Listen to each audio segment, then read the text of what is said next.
Hello, everyone. Welcome back to yet another political episode. So, last night was amazing. Probably one of the best nights, other than election night, that I have experienced. So much that it was just a special night for America. And despite repeated efforts from the opposition to try to tear us apart, President Trump stayed on the issues that mattered, and he was honest and well spoken to the American people. There was a lot that happened last night, and I know that a lot of you guys were looking forward to my reaction. This night had some negative parts because of the opposition. The opposition does not want to unite with us. The opposition, no surprise, they never wanted to work with us even in 2017 and even in 2016. They don't want to work with us either, nor than ever before, because they're on a power trip. Their arrogance has been busted due to the 2024 election. They were going on their high heels, saying that they beat Trump in 2020, he's not coming back and he's going to jail. And look at where you got him back. I have to tell you, if it weren't for the opposition, the Democrats, I don't think Donald Trump would be at the White House. It's honestly because of Democrats in every way possible, with the Biden administration and the way it was, and just the pure toxic narcissism that we've seen during that 4 years. And Democrats want to pretend that the American people are on their side, while clearly numbers are showing that most Americans approve of Donald Trump's speech by 73%. To be honest, I think it would have been much lower if Democrats would have sit down and shut up. When did things start getting offhand? I want to give credit to CNN. CNN called out the bogusness out of the Democrats, where Donald Trump's cabinet, I can't speak and type at the same time, so if you will, Trump cabinet refused.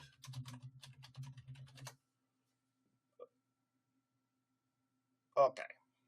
This is, of course, yes, it says here, from X, Democrats refuse to shake hands of Trump's cabinet. And it's very precedented, it's traditional for the cabinet members of the president to shake hands with everyone. So, for instance, Biden's cabinet members, if you can clearly see, Biden's cabinet members, for instance, the worst, like Merrick Garland. Yes, Republicans put bipartisanship in the air, put their partisanship behind, and they shook his hand. Wow. It must have been really hard for them, and that's sincere. But they realize that this is an address. In this chamber, we aren't Democrats, we aren't Republicans, we are Americans. So yes, Merrick Garland got to shake the hands of MAGA Republicans that want to throw him in jail, and rightfully so. And now we have the Democrats as opposition, and they're not a good example. I want to believe this is the CNN commentary literally criticizing the Democratic congressman for literally refusing to shake the hands of the cabinet. The cabinet that Senate Democrats tried so badly to defame, calling Pete Hegseth an alcoholic, and Kash Patel trying to persecute his political opponents, Elon Musk, a Nazi, and then you got RFK wanting to ban vaccines. They create this stuff, and now RFK, Pete Hegseth, despite all the narcissistic, hurtful stuff that they accused them of being, they put that aside and they tried to shake their hands and try to brush that off. But guess what?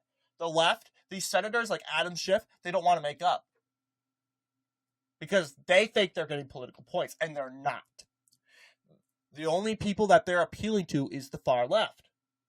So clearly, this is CNN, as you can clearly see, literally criticizing.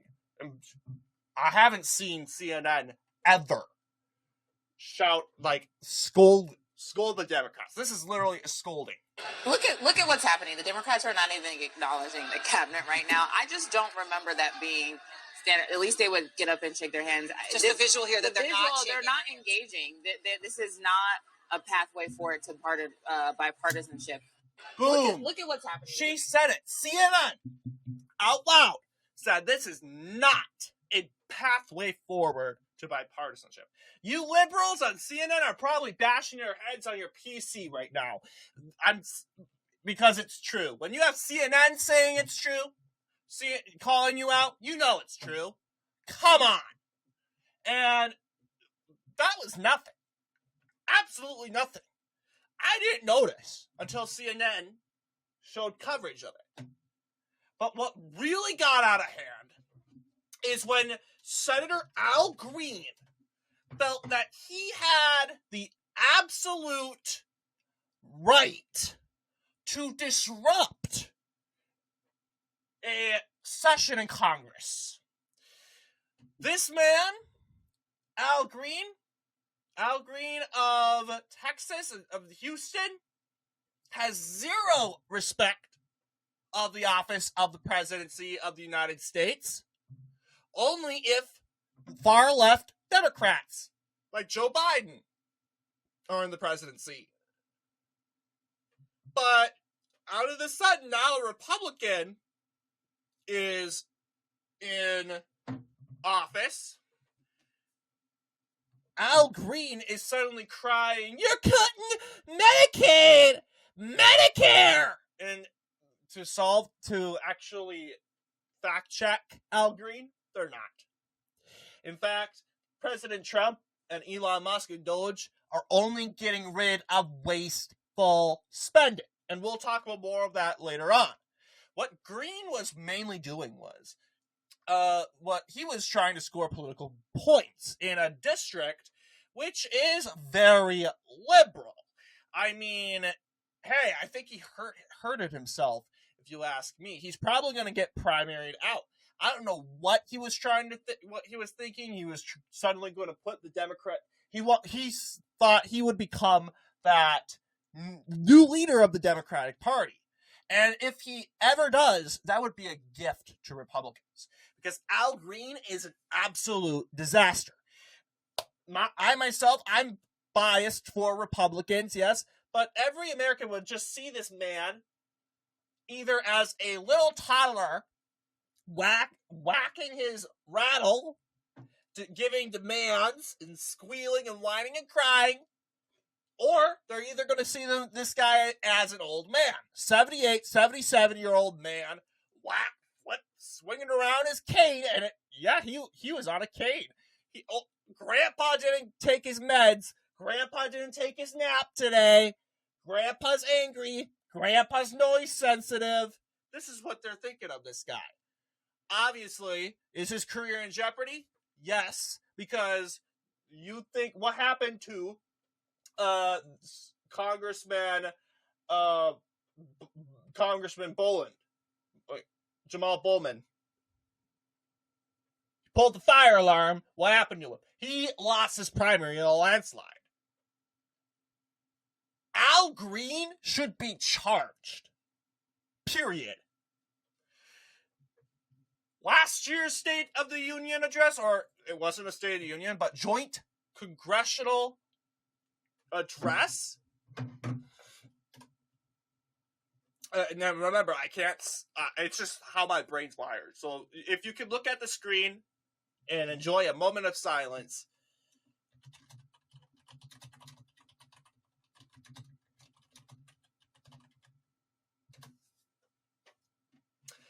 Perfect. You have father of slain Marine arrested for interrupting the State of the Union address. And it wasn't the State of the Union address. State of the Union address happens once in a presidential term. That is the midterm year. So Donald Trump will give his State of the Union for he'll give his State of the Union in 2026. But yes, as you can clearly see from Axios, this is him right now. The father of a U.S. Marine killed in the 2021 Kabul airport bombing was arrested for disrupting President Biden's State of the Union address on Thursday. Why it matters. The disruption by Steve Nicoy as an invited guest of a member of Congress was an extremely rare break in decorum that punctuated a night filled with heckling from lawmakers. The big picture, Nicoy is the father of, we already know that. It just told us, really, it was disrupting a session in Congress. But here's the difference between Nicoy and Congressman Green. Nicoy is not an elected politician. Nicoy is a guest. Nicoy didn't swear an oath. Nicoy isn't getting paid by the government. Well, as far as we know, he may have Social Security. I don't know. We don't know that stuff. But the thing is, he didn't take an oath. He is not in an elected office. He's a private U.S. citizen. And he was arrested for just shouting, quote, "Long live the Marines." He was escorted out by the congressman that attended with him. And a couple days later, he was arrested. Just for saying that, the law felt that Nicoy violated the law. At the time, I understood, because I thought, yes, this is federal, by the way. This is federal. This is the State of the Union. We have high expectations. This is serious, etc. Now, I don't think the arrest of Nicoy was actually necessary. Guys, why are we arresting this guy when we are literally letting this guy, Al Green, walk around in the House of Representatives today defending himself? Al Green literally told us that he will do it again. Al Green, this isn't the right Al Green, but yes, Al Green would outright disrespect the country for fake news propaganda a second time. I think we should take him seriously on that. We have 3 more addresses for President Trump in the upcoming years. I think we need to get this guy out. Censoring this guy is not going to be enough. This guy is straight out violating his oath of office. Now, he'll tell us that he's doing his oath, that he is outright there doing what the people defended him to do. No. First off, Congressman, the facts aren't on your side. You can't provide any proof that Medicaid and Medicare is being cut. This is a far-left conspiracy theory from MSNBC. And we know this to be a grift. This is just to get political points. Al Green wants to be the next party leader. He will never be the party leader because he's so incompetent. No one knew he existed till now. He looks like he walked out of the museum. And it's just hilarious. I was laughing because Greg Foreman was calling him a Neanderthal or Homo erectus. I'm not going to disagree with that. He kind of does look like a Neanderthal, and you got to be expected to be called one, because that is Neanderthal behavior. Disrupting and swinging your cane at the President of the United States. Congressman from Washington, or is it another congressman, but a Republican from House of Representatives said in an address not too long ago that this could see as an act of violence. Now, I personally don't think Al Green was swinging his cane to be violent. I think he was using it for expression, out of honesty. But hey, Democrats, if this were a Democrat, this were a Republican, they will definitely hound him on that. Using your cane as a weapon to threaten the President of the United States. And that's not even the worst part. The worst part was he interrupted the State of the Union address. And for the first time in years, the Sergeant of Arms had to remove Green from the chamber. The Sergeant of Arms is the Chief Law Enforcement and Protocol Officer of the House of Representatives and is responsible for maintaining order in the House side of the United States Capitol complex. The Sergeant at Arms reviews and implements all issues relating to the safety and security of members of Congress and the Capitol complex. The Sergeant at Arms also coordinates extensively with the U.S. Capitol Police and various intelligence agencies to assess threats against members of Congress and the Capitol complex. So, obviously, the Sergeant at Arms can be used for cases like this is, of course, not non-U.S.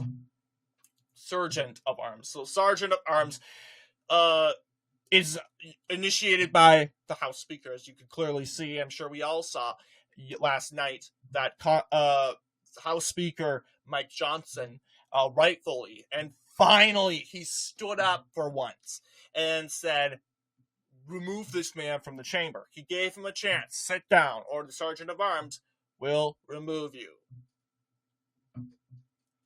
Al Green, he had his choice, and he decided to stay. And guess what happened? The consequences, he gets towed out. And man, if only he could have stayed. In fact, if he would have stayed, I think they would be like the other Democrats, causing disruption and chaos before you know it. So I praise Mike Johnson for what he did. I mean, we criticized him not too long ago before the end of the year about just the bill and the threat of a government shutdown and why Republicans didn't talk about the bill and come to terms with the bill before the session ended. Now I think Mike Johnson realizing, MAGA is back in office, MAGA is in power, I almost got thrown out, it's a miracle, and it's because of Trump why I'm still House Speaker. I should probably be on his good side. Now, I do think House Speaker Mike Johnson was just enforcing the law and enforcing the rules. But I think he should go a step further. I think he should throw Al Green in jail. Guys, censoring this clown is not enough. We have to throw him in jail because we threw a father of a Marine in jail for just shouting a message in the air.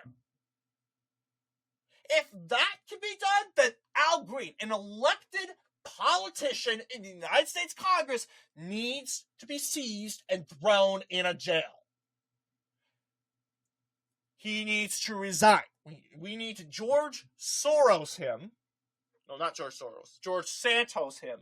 George Santos him out of the House of Representatives, and then he needs to serve time in jail. I am dead serious. I am not sure if the sergeant, the father of the former Marine, stayed in jail for long.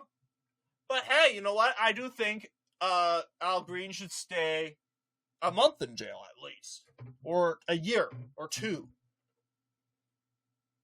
because he's held to much higher standards because he's an elected politician.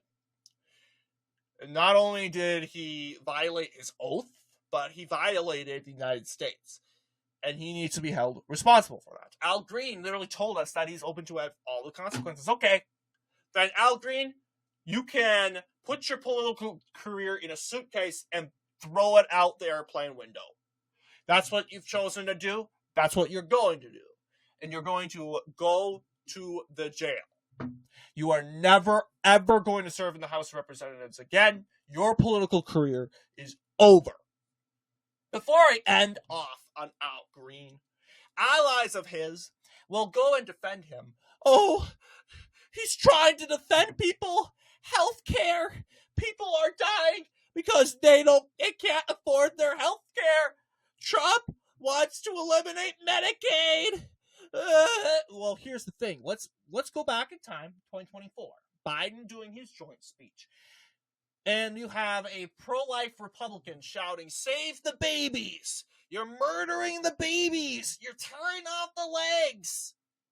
You are causing women to die in abortions!" What do you think that Republican would have? That Republican would be out.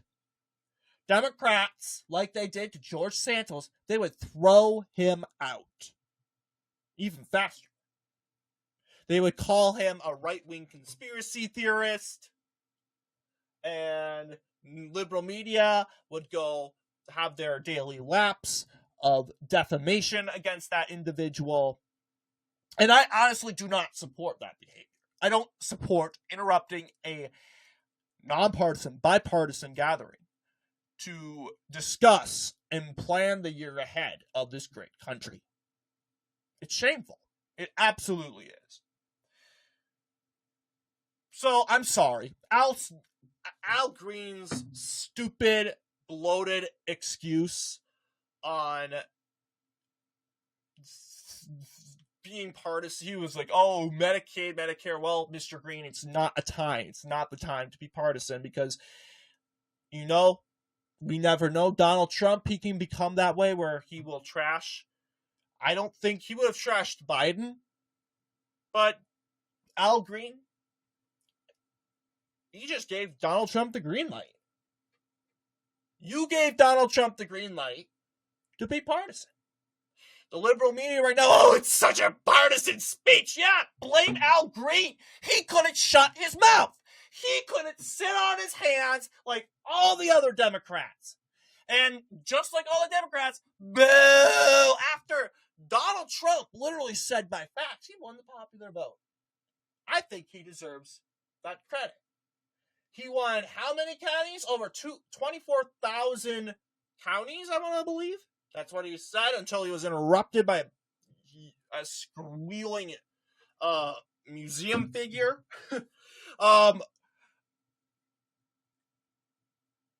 You get what I'm saying.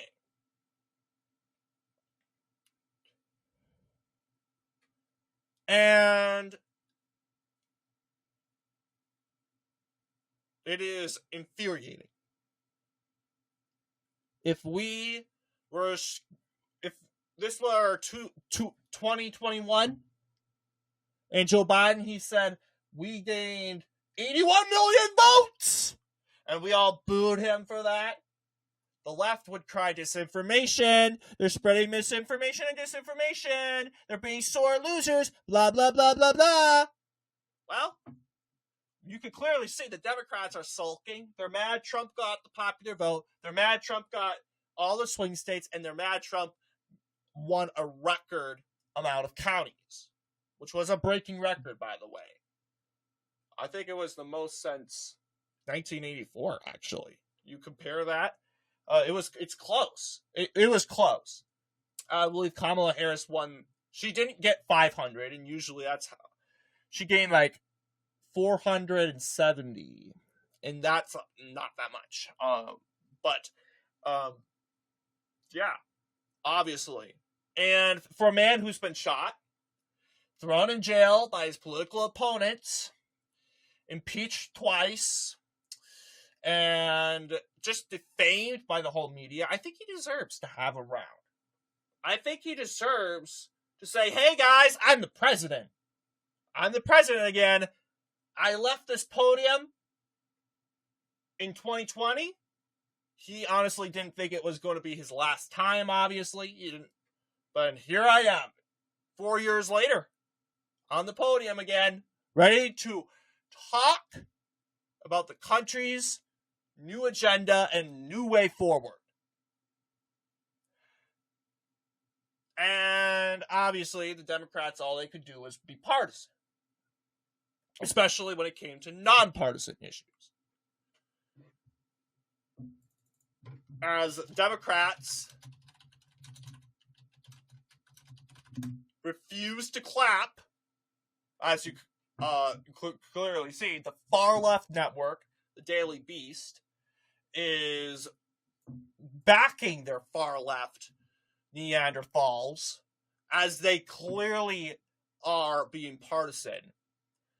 MAGA melts down over Deb's refusal to clap during Trump's speech. Here's the funny thing. We don't care if they clap. I think Trump knows that they're not going to clap. We want them to clap for common sense stuff. So this is fake news.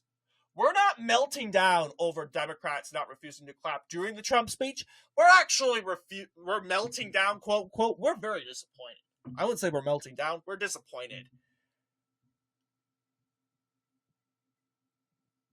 But we are mad that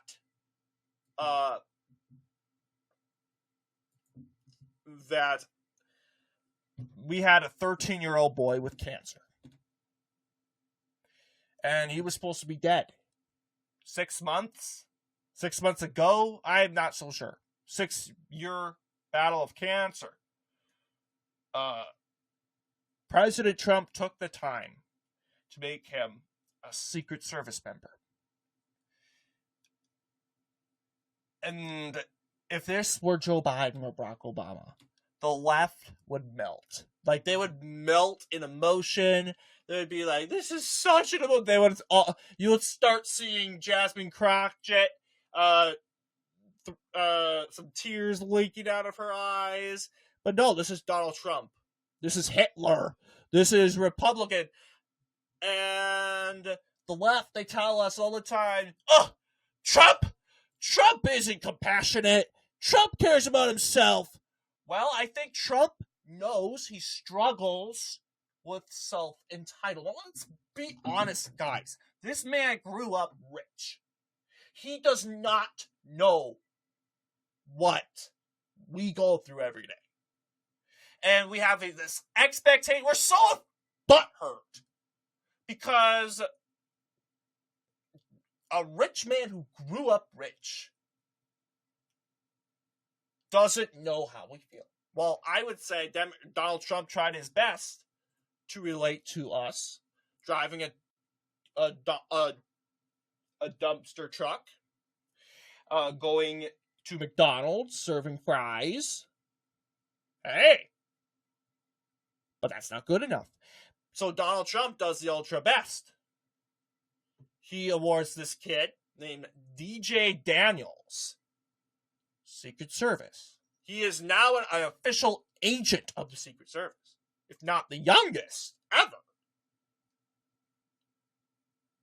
And Democrats, they receive it. Now, you'll have some Democrats, like, blanking on her name.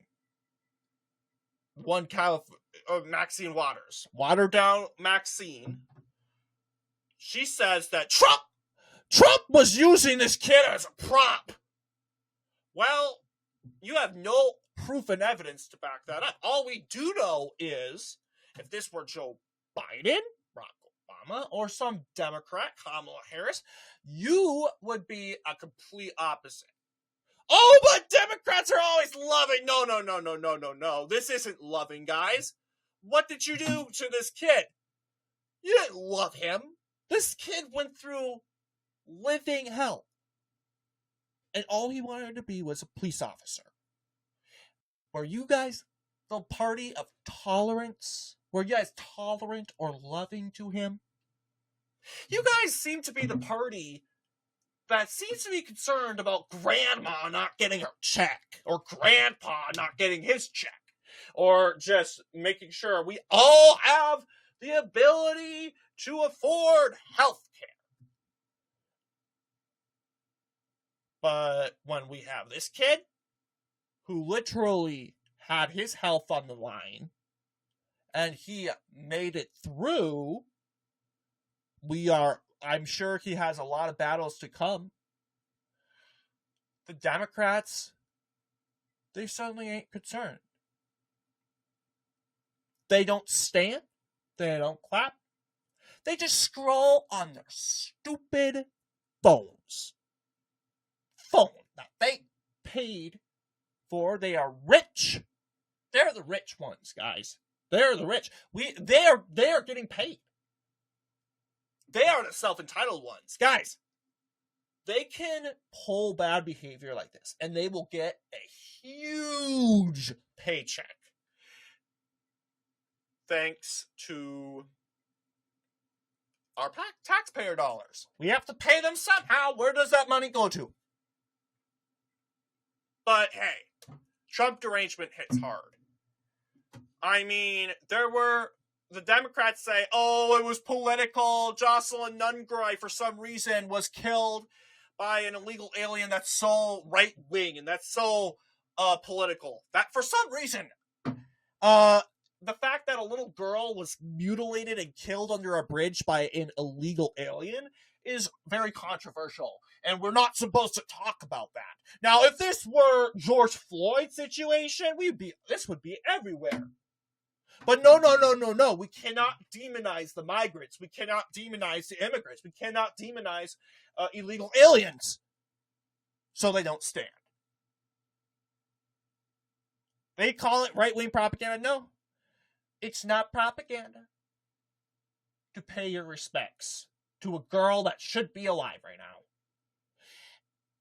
It is not propaganda to pay respects to the mother that was taken away.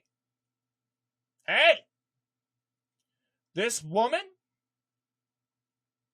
the mother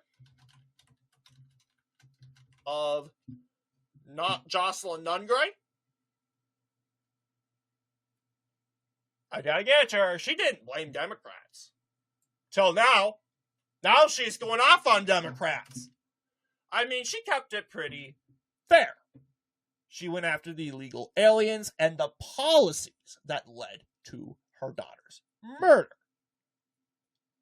But you see, I guess Democrats want to get a beating. Because even though Democrats allegedly had zero and nothing to do with the death of Jocelyn Nungray, we kind of do know, because it's the Biden administration and the lack of attention that they have put on the border. That doesn't matter. Democrats didn't take a pistol. The DNC chairman didn't take a pistol and kill her. That's kind of what everyone was thinking, but till now. Because Democrats, by sitting down, looking down, and refusing to clap, they just endorsed the killer of Jocelyn Nungray. They basically gave him a big kiss on the cheek. A Judas kiss on the cheek. More so, they gave the parents, the Nungray family, a Judas kiss.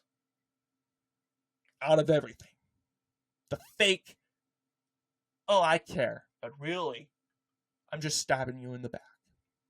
Because if I stand for you and pay my respects to you, then I'm losing money. I'm losing power. I might be primaried out.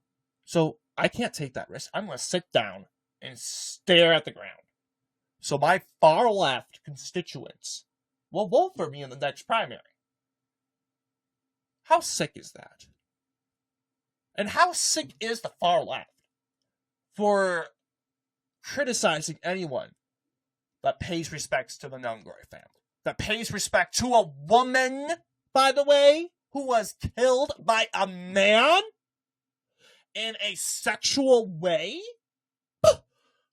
What? A couple years ago, the Democrats, they advocated for protection of girls against violent men. Not anymore. You have Laken Riley. Her parents were there. You better believe they didn't stand up. They didn't.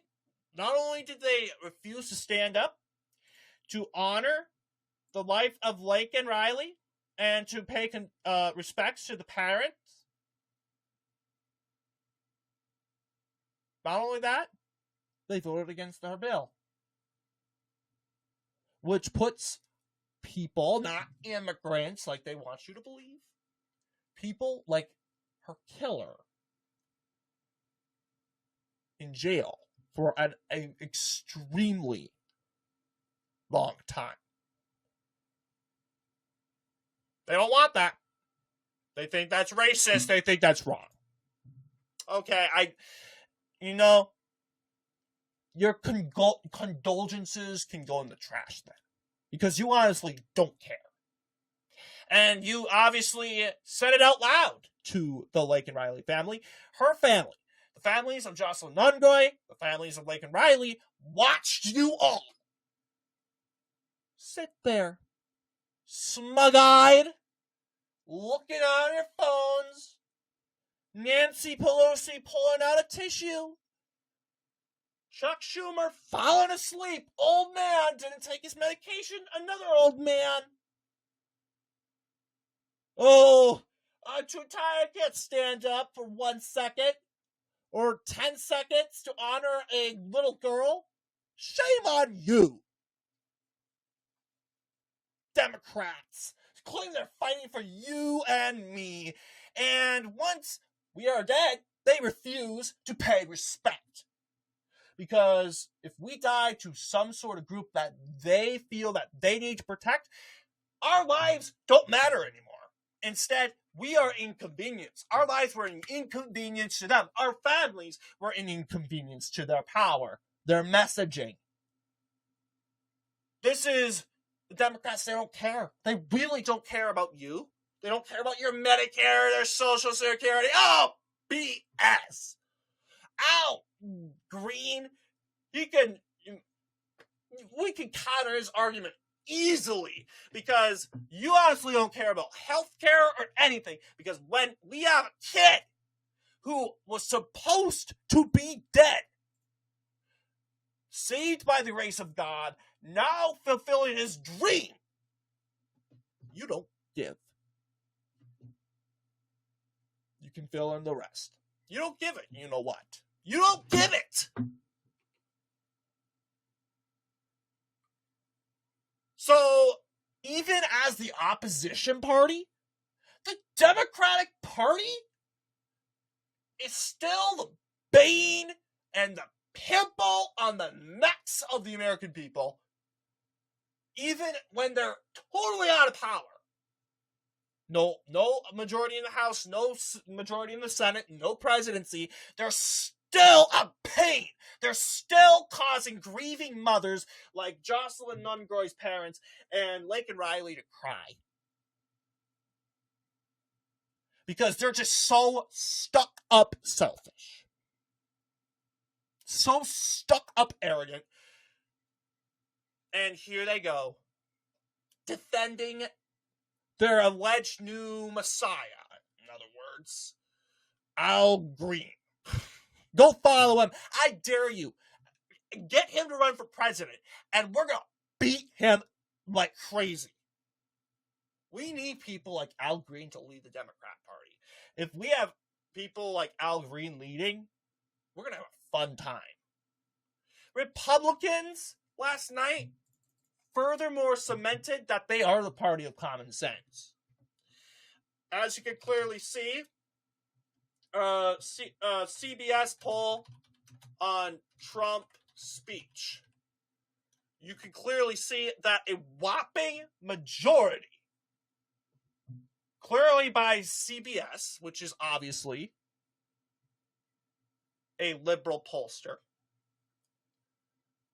the numbers say themselves. 76% approve of Donald Trump's speech.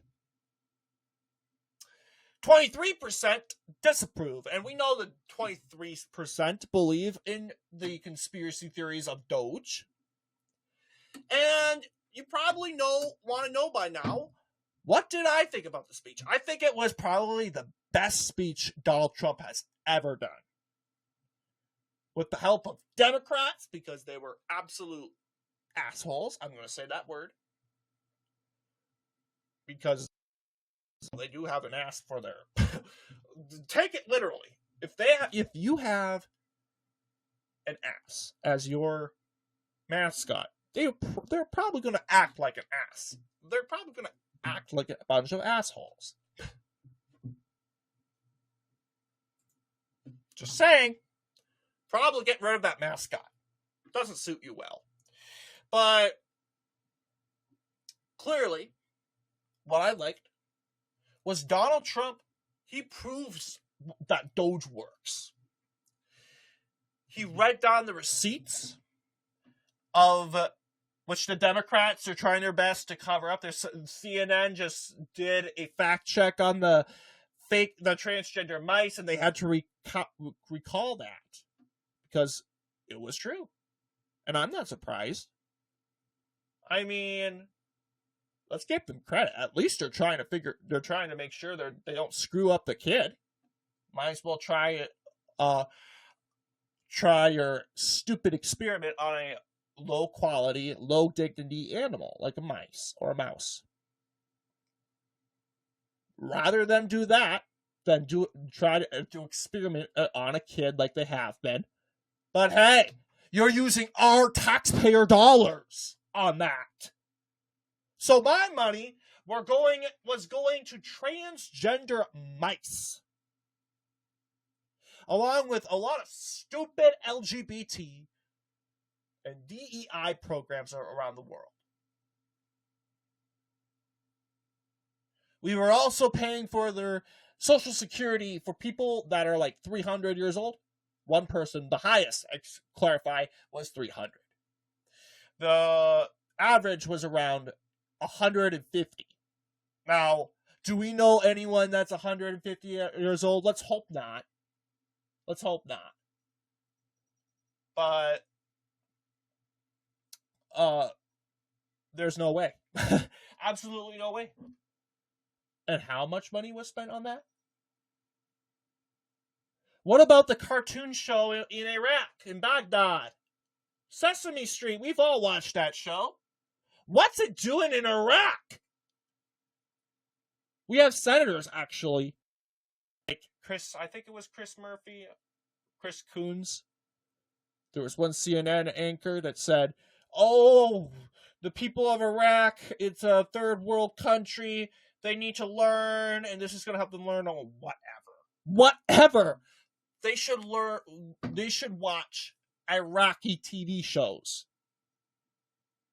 On top of that, let's see, I'm being completely honest to actually prove that no, I'm not being a bigot. And I know a lot of liberals will call me that after I called what's-his-face a Neanderthal. No, I didn't. I was repeating what Greg Foreman told me. And I actually agree with him. Because he was acting like one. B, he has too much hair. That's all it is. So I'm just clarifying that this isn't misogyny, which is absolutely, we absolutely changed that definition to better politicize and better advantage our political party. That's what it's actually become. Okay. You can clearly see the math. Let's see. Language.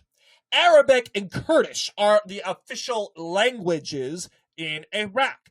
Very little, 1 percentage point, does know English. So on top of that, they're learning shapes, numbers, letters. Well, as far as I know, Sesame Street doesn't teach them how to learn English. No, I can't say that's bigotry. Well, I just reported to you that the official language is Iraqi and Kurdish. Let me see. English.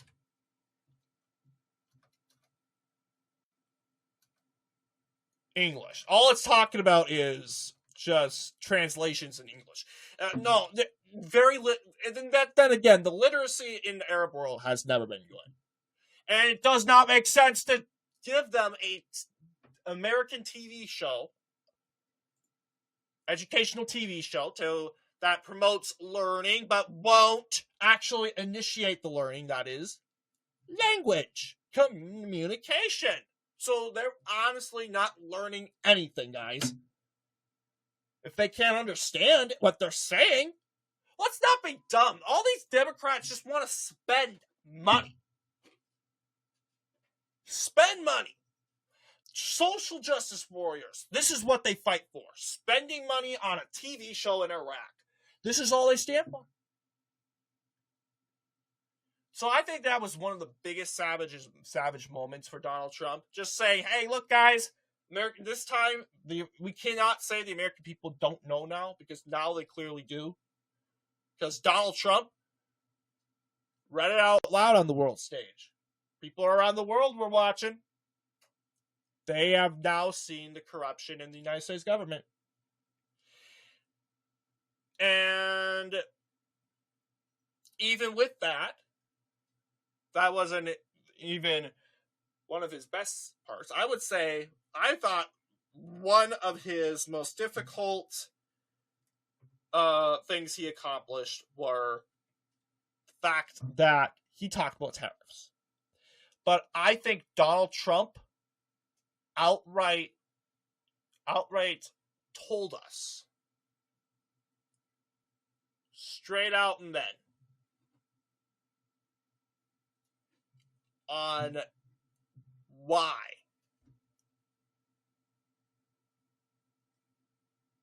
and why we have to go through these tariffs. I've been not a fan of the tariffs. I have been a critic to low key. I'm like, okay, we need to kind of plan this out more with the economy. But then again, we don't know how long. Hopefully the economy is going to improve on its own. Due to the massive cuts of spending we've done, things should begin to improve. But right now we have really bad tensions. We have to recognize that, guess what? A lot of this we can't play around with. Canada, fentanyl is leaking through our northern border, killing thousands of Americans. What's Canada doing? Nothing about it. Absolutely nothing. Until now. Trudeau has sent the Canadian Army down to the border, and now they're enforcing it because we're enforcing tariffs on them. And clearly they're not doing enough, because now we're enforced more tariffs on them. And that's gotten American people worried. And President Trump actually eased a lot of people's minds. He explained, ultimately, that he can't make people change their views on tariffs. But what he basically said was why. Because a lot of people say, why are you doing this, Trump? You just don't like Canada, Trump. You just don't like Mexico. You just don't like our allies. You don't like NATO, so you're just going to tariff them. No. It's about how they like us, how they treat us. Obviously, during the Biden administration, they loved us because we gave them everything they wanted. They scammed us. They took everything away from us. But obviously, if we love this country, we have the American flag in our yard. I see it all the time. I live in a conservative neighborhood, but I also see it in liberal neighborhoods too. Then I assume you love your country. I assume you love America. But as such, then you must fight for America on the world stage. Not just against our opponents, but against our allies. Because right now, I can't say they're our allies. Well, here's the thing. They're our friends. Because what happens with friendship at school or out in the community? They can get reckless sometimes, right? I mean, one time we're friends, and now we're in an argument, and then we leave. And then eventually we come back together again as friends. This is friendship. That happens all the time. Same thing with international politics. Heck, Obama had strained relations with Europe because Europe is greedy. Biden, on the other hand, just did whatever they wanted. But now we're back to actually standing up for ourselves. And the Democrats are saying that's a bad thing. Well, every president has been standing up to Europe except for Biden. So why is this so unprecedented? Why? First off, we're a part of a conflict that we don't need to be a part of. Why are we a part of NATO? I don't know. We're in it, though. So we're a part of it. We're giving money to a country that's thousands of miles away from us, that we actually don't need to survive. I mean, let's be honest. If Israel were to collapse, then the United States and its resources in the Middle East would collapse also. What about Taiwan, South Korea? They're our friends. I would use Israel because it's an economic source, okay? Unless we flirt with Saudi Arabia or the UAE, I guess we'll get a lot of oil there. But we also depend on Israel against Iran as a distraction. So, but then there's Ukraine. Oh, you gotta depend on Ukraine against Russia. Well, here's the thing.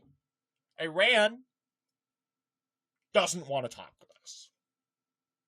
They want nothing to do with us. They want to kill the president. They want to kill our president. But Russia, being devil's advocate, they want to talk with us. They want to make peace. They want Russo-American relations to be the way they were before the Russian Civil War. We were friends with the Russians. Heck, how did you think we got Alaska all of a sudden? We had a relationship. The United States, Russia sent weapons and aid to the United States during the War of 1812. And in return, the United States sent weapons and aid to the Russians in the Crimean War. The Russians would send a little bit more aid in the American Civil War. And what we did, we sent weapons and aid to the Russians in their Civil War. So we always had that back and forth. The Soviet Union's gone, but we still know the authoritarianism in Russia still exists. And maybe it will forever exist. But you think Ukraine's any better? Heck, they got rid of all elections. But for some reason, Zelensky's not a dictator, despite Zelensky basically being dictator for life. I know this turned into an international politics speech, but that is a part of Donald Trump's administration. And it has made tons of headlines. About especially with Ukraine. Oh, Trump! He threw Zelensky out. Shame on you, first off. Zelensky swore at the vice president, calling him a bitch in his native language of Ukrainian. You better be literally running out the door with your pants off. Especially in the United States of America. And the fact that we let him back in, that Zelensky will be coming back to actually negotiate peace after 2 days. Are you kidding me? Hey, I guess that's a gift from the American people. We're so tolerant. But yeah, the thing is, you can't throw your tantrum like that. Canada, Mexico, we're nervous about those tariffs. Then honestly, it's up to Trudeau. Donald Trump is doing what he needs to do. He's being a leader. He's saying, hey, look, Canada, this isn't going to be good for me. It's not going to be good for you, but we're going to have to tariff you. And really, the Canadian people should be blaming Trudeau, who has already proven himself to be a failed leader. He's resigning for a reason, guys. Why is he not cooperating with Trump? Well, why that's the case is Trudeau wants to make sure that his final months are good. He wants to leave as the guy that stood up to United States of America. He stood up for Canada. Really, no one's going to care. No one will care. Trudeau is a grifter. He will always be the Democrat in name only, democracy in name only leader. He will always be that guy. He will always be that person.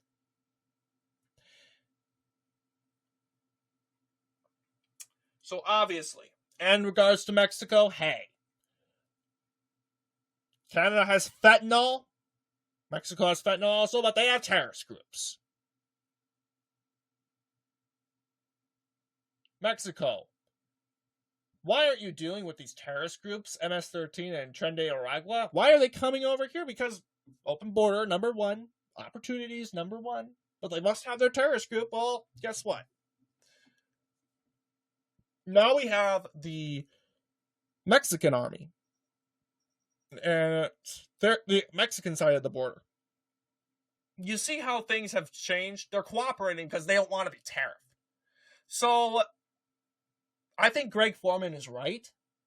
If the tariffs are to exist, unless Trudeau cooperates and capitulates, it's going to be very short. Because Canada is already weak with its economy. And ideally, Trudeau has been destroyed too much. He's going to realize, okay, I'm going to leave with an economic disaster. I'm getting tariffed anyway. We might as well just call it quits. Mexico, too. Considered a third world, mix of third world and second world. Not the best economy. They're on edge, too. So, when it affects the United States, it's going to destroy Mexico and Canada. Much, like 70% more quicker than the United States. And by the time it actually hurts Americans, this should be over. So I'm not concerned. I'm not, as a middle-class American, guys, a man who has been carrying coins and quarters to the gas station, no job, only do these silly videos with zero pay. I am not concerned. I'm not concerned. It's not because my guy's in office. No. In fact, if I was concerned, I would be saying President Trump shouldn't do this. I would be telling you, yeah, he shouldn't be doing this. But looking at the strategic background, it's looking like President Trump knows that Canada, Mexico, they're nowhere as strong and as advanced as the United States. The United States has a bad economy right now. Trump inherited his economy, by the way. Trump said, nailed it on the eggs. Hey, look, this Biden economy, look at what he left us with. Look at what he left us with. Majority of Americans during the exit polling in CNN supported Donald Trump's speech in regards to the economy. And he ultimately said that we're going to get down to business with that. And he has. Duh! He's cutting waste. That's going to help. But it's really far left Democrats that really suddenly now care about the economy. They think American people are dumb, that this should happen right away. Snap, snap, snap. No. It takes time. We know economics, guys. You make a major change, it's going to take time. Just like it took time for eggs to get out of control because Biden decided to eliminate chickens due to the chicken. Or whatever it's called. The flu or something deadly, some sort of disease. Wow, I don't care. He decided to eliminate the chickens, then he should deal with it. That's his problem, but now he's in office. He left it for Trump. It's sort of like a sabotage, right? Not if we keep cutting waste in front. Not if we say, hey, we eliminated, majority of border crossings dropped down to like single digits. That's amazing. Immigration has been a top leading issue, and an issue that most Americans, Hispanic Americans, voted for Trump on. The left wants to make you think that Hispanic Americans are turning against Trump dramatically because they're getting rid of their neighbors, fellow Hispanics. No? Well, the reason why they voted for Trump is they want them out. Because these neighbors, quote, quote, not saying all of them, but a lot of them are domestically violent, and a lot of them come from Nicaragua and MS-13. Not saying every illegal immigrant. This is no stereotype. But there is a 40% chance that the people that are coming in, one of them or a group of them, belong to those groups.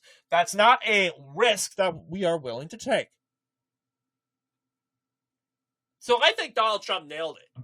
Absolutely. Despite Democrats' efforts to ruin the speech by a heckling Al Green and Democrats just refusing to stand for anything, even for a 13-year-old boy that almost died to cancer. Hey, guess what? The American people now see that the Democrats, they don't want to stand for Jocelyn Benson. They don't want to stand for not Jocelyn Benson. Excuse me. We don't want to say Secretary of State. Don't want to stand for Jocelyn Nunn-Gray. They don't want to stand for Laken Riley. They don't want to stand for DJ Daniels. Then what do they stand for? Nothing. They stand for Trump derangement. They are taking the opposition party way too literally. Opposition means we must be against everything Trump does. Because, think about it. If you're against everything Trump does, then how do we get things going? How do we get things moving? They're so against Trump that they can't even shake hands with his allies. They can't even shake hands with his cabinet. They can't even acknowledge a little boy, which not political, but because he was lifted up by President Trump, the worst thing ever, he's using him as a political pawn. Hey, guess what? This didn't get political. If Democrats shut up and Al Green learned to shut his mouth, and I don't suppose he should skip out, or we could strap him in next time.